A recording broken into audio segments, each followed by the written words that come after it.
Kalau kita mau lihat level analisisnya di dalam melakukan penelitian kuantitatif itu ya, yang pertama yang menggunakan deskriptif. Ini juga biasa disebut dengan statistik deskriptif. Statistik deskriptif. Apa yang kita mau lihat di deskriptif ini, biasanya kita ingin melihat gambaran kuantitatif satu populasi yang kita mau lihat. Jadi biasanya populasinya sedikit.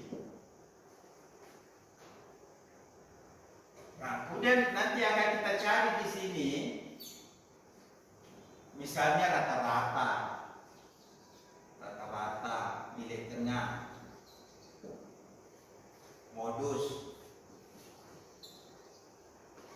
Misalnya saya penelitian di satu kelas, saya ingin mengetahui nilai matematika semua murid di kelas itu, nilai matematika masing-masing.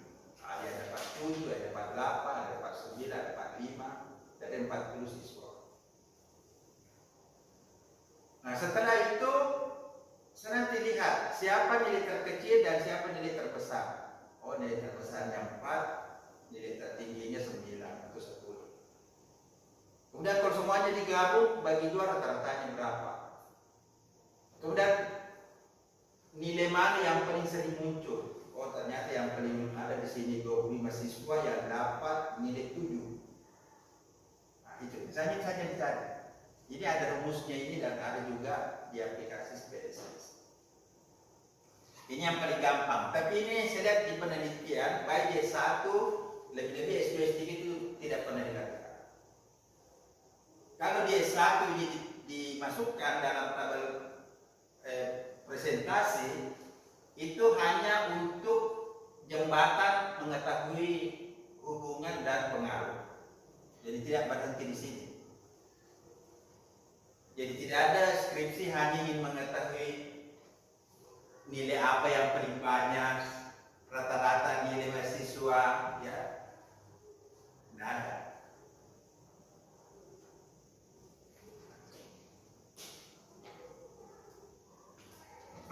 Nah, kemudian yang kedua, kita mencari hubungan korelasi. Baik 2 variabel, 3 atau tergantung berapa. Mencari hubungan.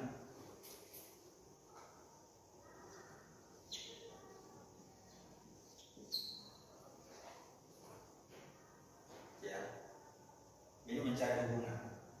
Misalnya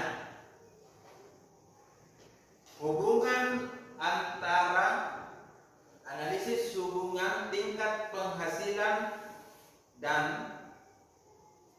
analisis hubungan antara tingkat penghasilan, jumlah penghasilan dengan tingkat kebahagiaan.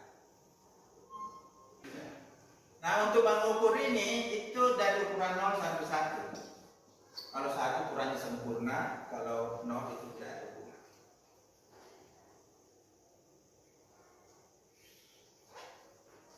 Yang ketiga, regresi sederhana, regresi linear sederhana. Ini kita ingin mencari pengaruh X terhadap Y, 1X, 1Y. Pengaruh penghasilan terhadap tingkat kebahagiaan. Hubungan tingkat penghasilan dan tingkat kebahagiaan itu beda. Hubungan dengan pengaruh beda. Kalau hubungan, ya kita hanya melihat kaitannya. Kalau pengaruh, yang kita mau lihat kontribusi variabel X terhadap variabel Y.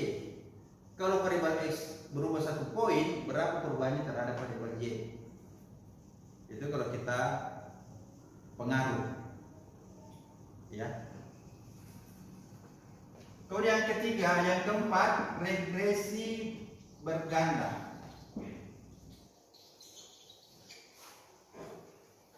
Misalnya X1, X2, X3 terhadap Y. Nah, jadi variabel bebasnya sudah banyak. Ya. Regresi berkelanda. Misalnya pengaruh pendidikan, tingkat pendidikan, penghasilan, pengaruh pendidikan, penghasilan dan jenis pekerjaan terhadap tingkat kebahagiaan keluarga. Nah, itu sudah tinggi itu variabel X-nya. Nah, ini dia X1, X2, X3. Kemudian yang keempat, yang kelima, analisis jalur, path analysis.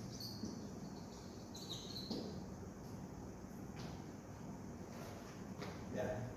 Path analysis itu kalau kita meneliti X1, X2, X3, kemudian ada variabel antara. Kemudian di sini variabel set, bagi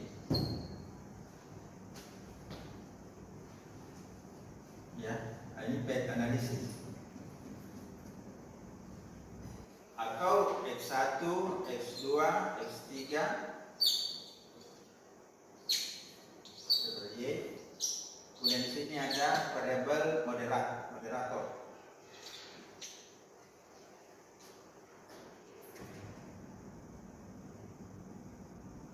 Kemudian yang terakhir analisis faktor.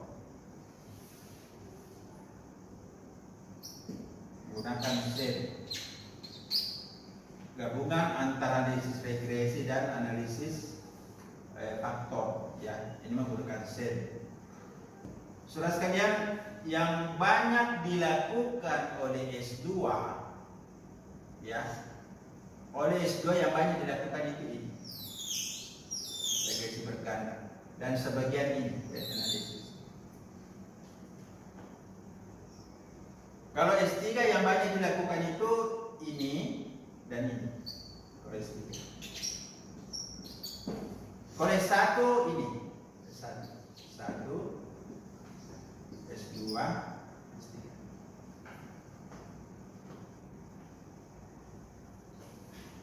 Ya, kita paham dulu petanya. Nah, untuk melakukan ini ada persyaratan-persyaratannya. Misalnya untuk melakukan regresi itu ada kita uji. Sebelum sampai ke sini kita lagi menguji persyaratan. Misalnya uji validitas, uji reliabilitas, asumsi klasik. Sehingga kalau misalnya kita melakukan uji kuantitatif untuk regresi, misalnya regresi berganda, kita bisa melakukan ujian itu sampai 10 kali tahap, 10 tahap, 8 atau 10 tahap. Disitulah orang merasa berat. Kita uji validitas, uji reliabilitas, homogenitas, banyak macam itu persyaratannya. Jadi ini petanya kalau kita mau penelitian kuantitatif. Jadi kita paham dulu bahwa penelitian kuantitatif ini sudah punya pola. Ya, soalnya masih ada satu deskriptif di sini, itu analisis komparatif, ya, analisis komparatif. Kita tambahkan aja, analisis komparasi, deskriptif, komparatif, korelasi, regresi, regresi berganda, path analysis. Nah, komparatif itu kalau kita membandingkan, misalnya membandingkan dua kelas. Mana yang lebih tinggi nilai matematikanya, kelas mana yang rendah. Kita meneliti lampu mana yang tinggi pemakaiannya, cepat mati, lampu mana yang lebih tahan. Itu kita bandingkan analisis melalui analisis komparatif.